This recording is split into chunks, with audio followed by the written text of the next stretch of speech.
사랑하고 존경하는 성도 여러분, 그리고 진리의 말씀을 사모하는 모든 분들께 주님의 이름으로 문안드립니다. 혼란과 불확실함이 가득한 이 시대를 살아가면서 우리는 때로 길을 잃은 듯한 막막함을 느끼곤 합니다. 세상의 소음 속에서 하나님의 음성은 어디에 있으며 이 모든 역사의 흐름 속에서 그분의 계획은 과연 무엇일까 질문하게 됩니다. 오늘 우리는 바로 그 질문에 대한 답을 성경 속에서 함께 찾아가려 합니다. 이 귀한 말씀을 듣기 전에 혹 이 메시지가 여러분의 마음에 울림을 준다면 하나님의 은혜를 나누는 마음으로 이 영상을 다른 이들에게도 공유해 주시길 부탁드립니다.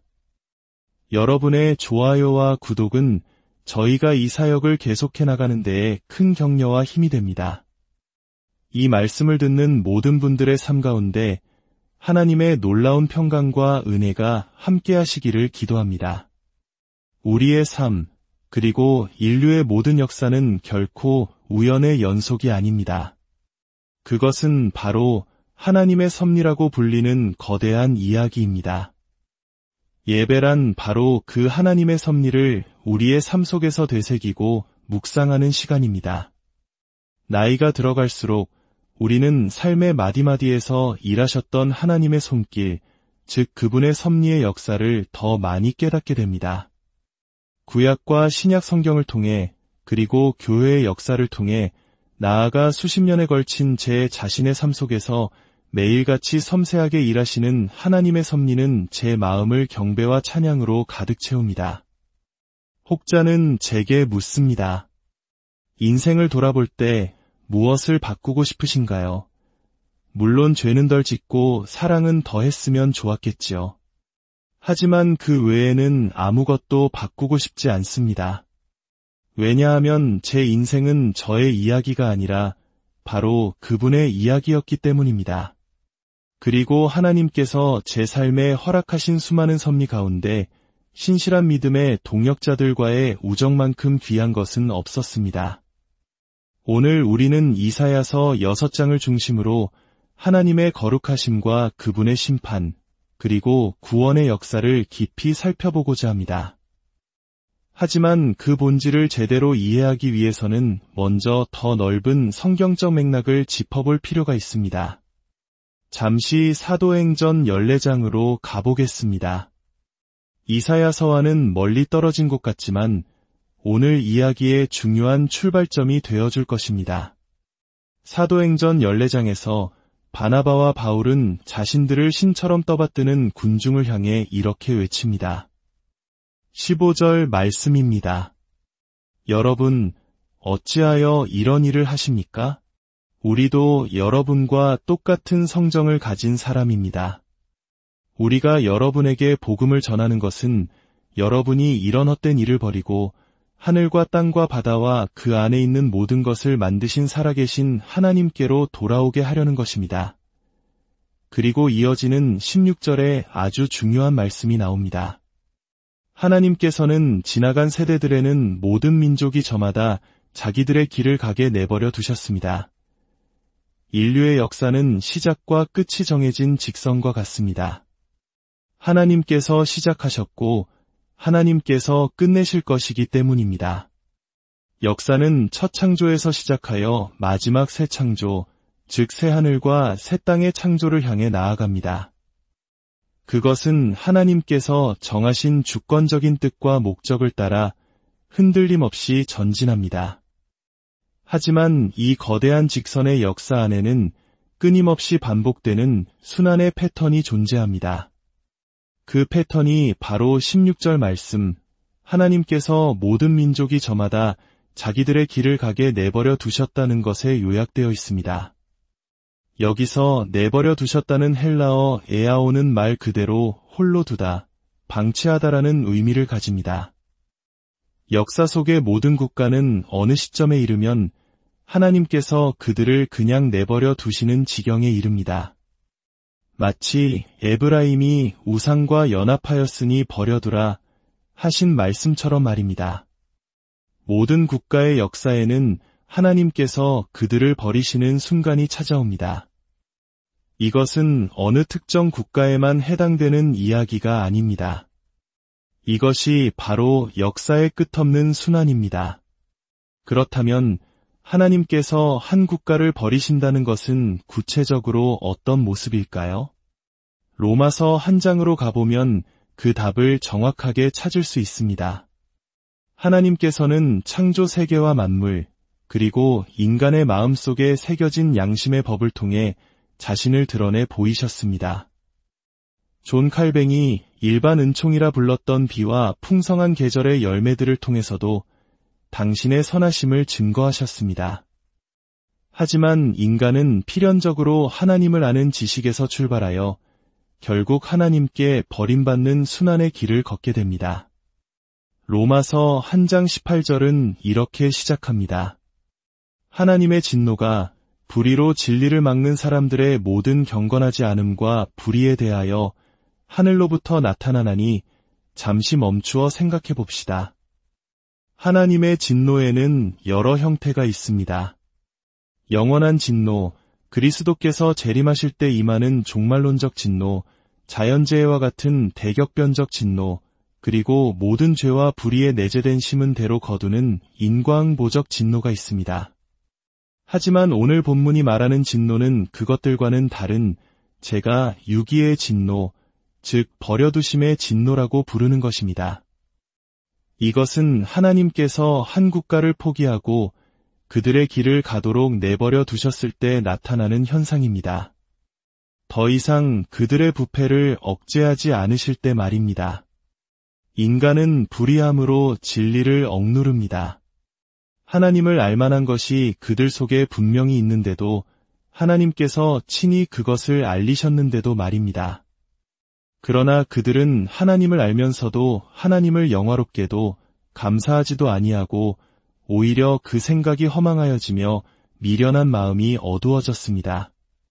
스스로 지혜 있다 하나 어리석게 되어 썩어지지 아니하는 하나님의 영광을 썩어질 사람과 새와 짐승과 기어다니는 동물 모양의 우상으로 바꾸었습니다. 하나님을 아는 지식을 가진 국가가 진리를 거부할 때 하나님의 진노가 그들 위에 임하는 것은 피할 수 없는 결과입니다. 그 진노는 어떤 모습으로 나타날까요? 24절에 그 첫 번째 단계가 나옵니다.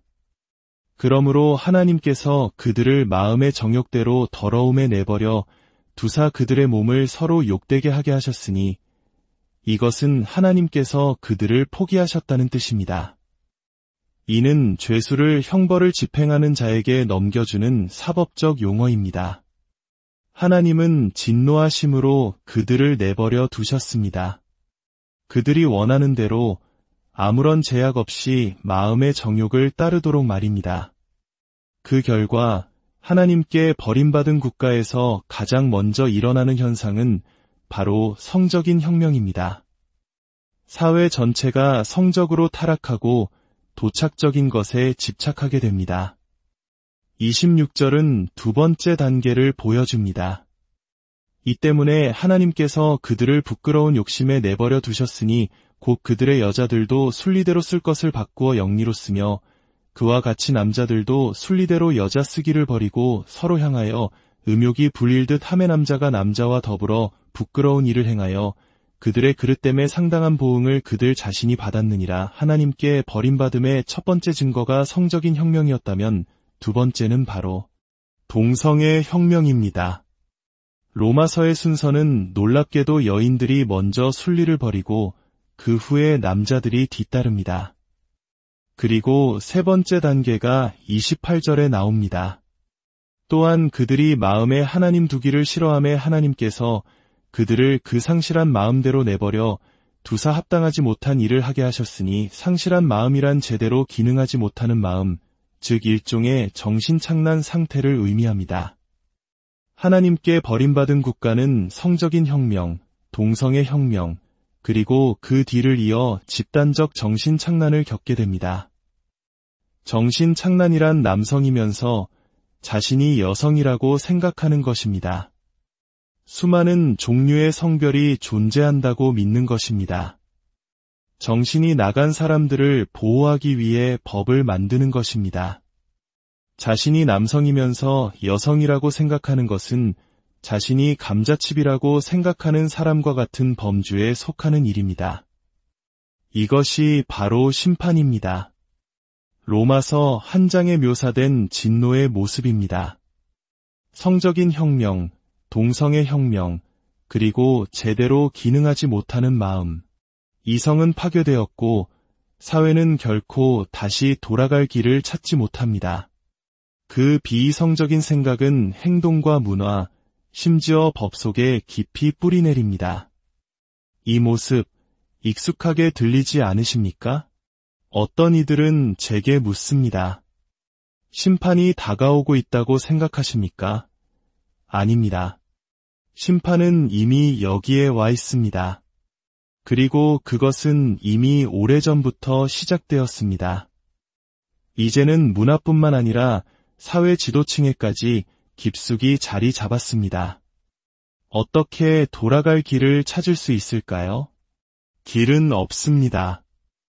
로마서 한 장은 이 정신착란의 결과로 나타나는 끔찍한 죄악의 목록으로 끝을 맺습니다. 모든 불의, 추악, 탐욕, 악의가 가득한 자여 살인, 분쟁, 사기, 악독이 가득한 자여, 비방하는 자여, 하나님께서 미워하시는 자여, 능욕하는 자여, 교만한 자여, 자랑하는 자여, 악을 도모하는 자여, 부모를 거역하는 자여, 우매한 자여, 배약하는 자여, 무정한 자여, 무자비한 자라. 그리고 32절의 무서운 고발이 이어집니다.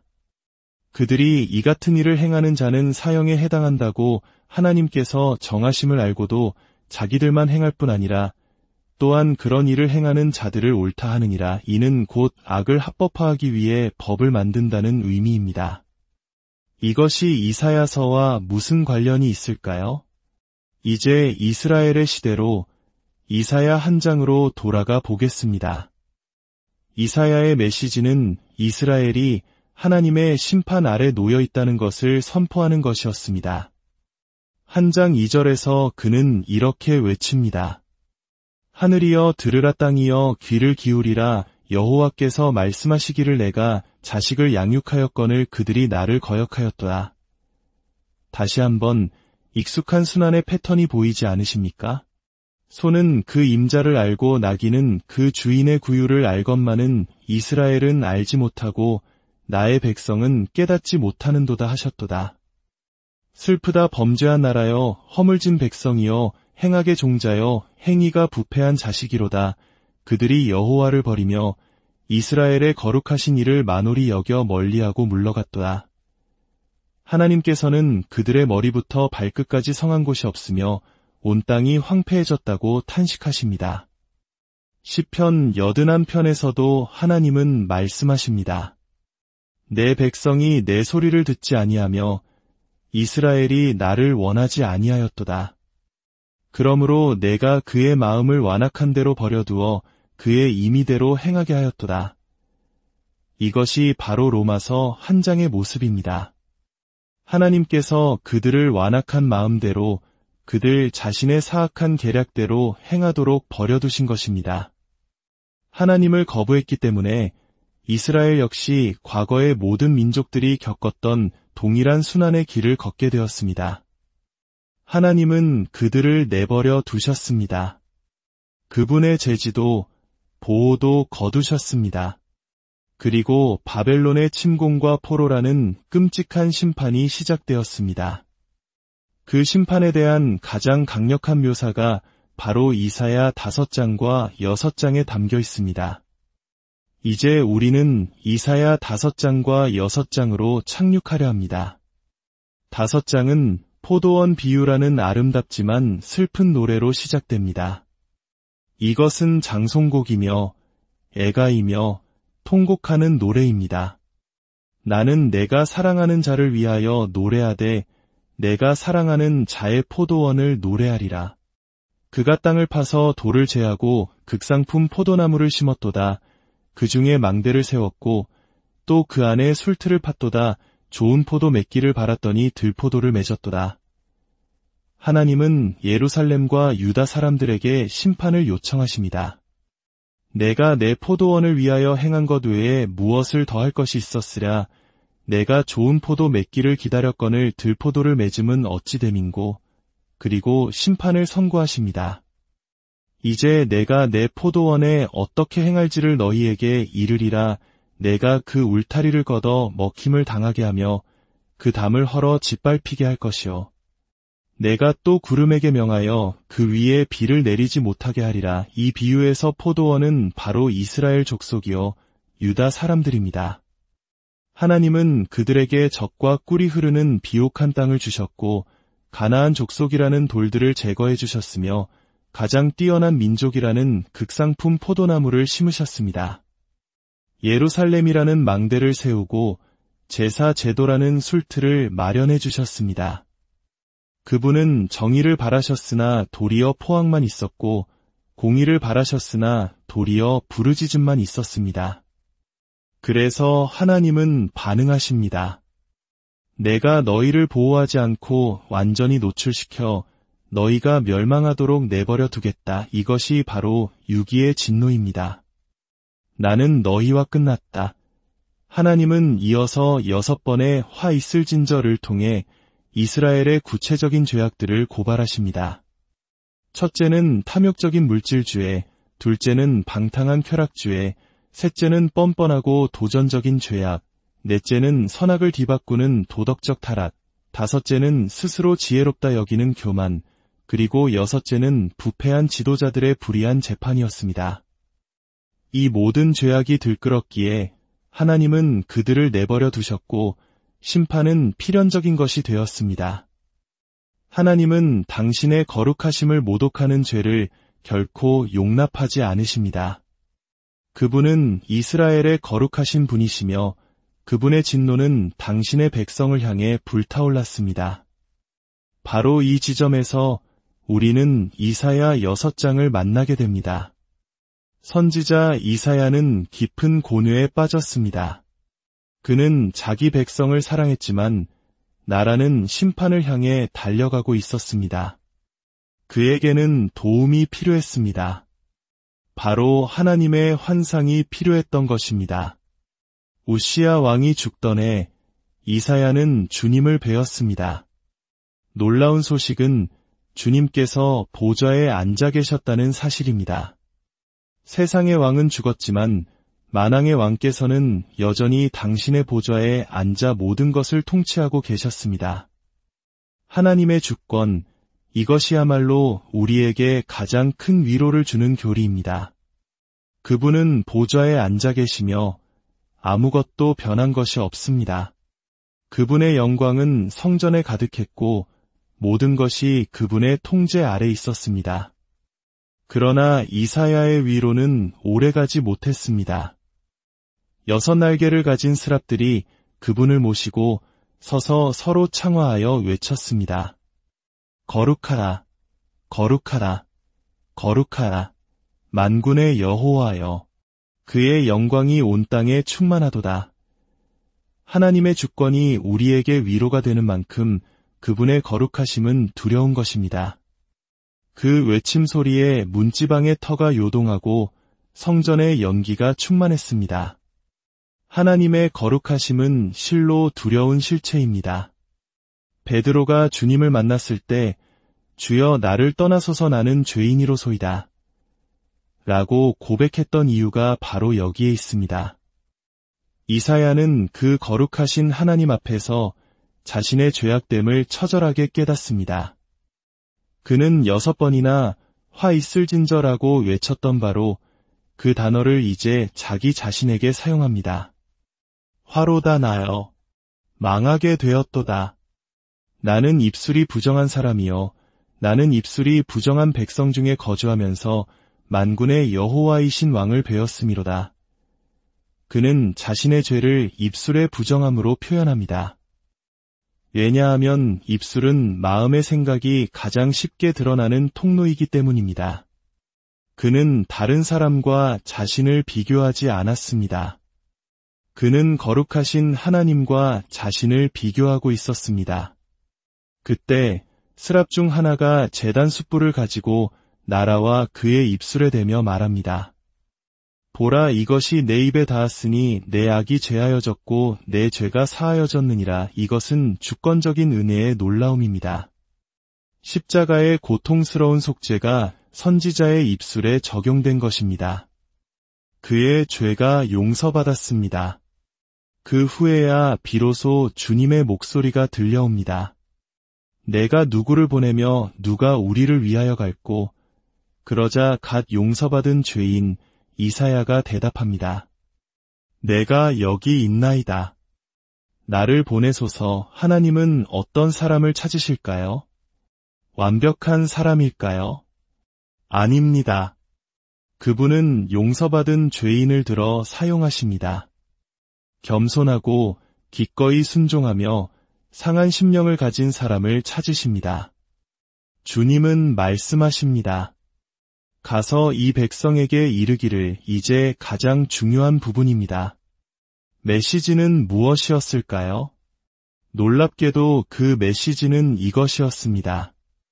너희가 듣기는 들어도 깨닫지 못할 것이요 보기는 보아도 알지 못하리라 하여 이 백성의 마음을 둔하게 하며 그들의 귀가 막히고 그들의 눈이 감기게 하라. 염려하건대 그들이 눈으로 보고 귀로 듣고 마음으로 깨닫고 다시 돌아와 고침을 받을까 하노라. 이것이 무슨 뜻입니까? 가서 그들에게 전하라. 너무 늦었다고. 너무 늦었다.